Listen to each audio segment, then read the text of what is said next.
মেয়ে হয়ে জন্ম নিলে ফর্সা হতেই হবে, চেহারা ভালো হতেই হবে, বেশি মোটা হওয়া যাবে না, আবার চিকনও হওয়া যাবে না, খাটাও হওয়া যাবে না, আবার বেশি লম্বাও হওয়া যাবে না।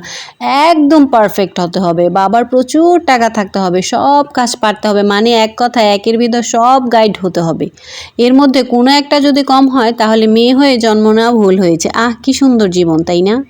হাই এভরিওয়ান, আসসালামু আলাইকুম। আজ যেহেতু ঈদের দিন, ঈদ মুবারক সবাইকে। আজকে ঈদের দিন, আর ঈদের দিন আমরা প্রচুর পরিমাণ সেমাই রান্না করেছি, সাথে একটু ঝাল হলেও ভালো লাগে, তাই আমি চাউমিন রান্না করছি বাচ্চাদের জন্য, আর সেটাই আপনাদের সাথে শেয়ার করলাম। আমি প্রতিদিনই কোনো না কোনো খাবার আপনাদের সাথে শেয়ার করি, আমি রান্না করি সেটা আপনাদের শেয়ার করি, আমি কিভাবে রান্না করলাম, আমি যেভাবে রান্না করি সেটাই আপনাদের সাথে শেয়ার করি। আর আমি খুব সিম্পলভাবে রাঁধতে পছন্দ করি, আর আমি সিম্পলভাবেই রান্না করেছি এখানে।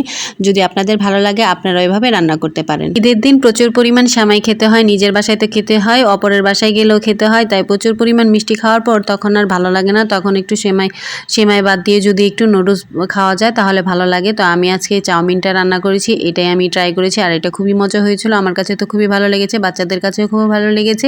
আপনাদের কেমন লাগছে আমার রান্না করাটা সেটা আপনারা জানাতে পারেন আমাকে কমেন্টস করে।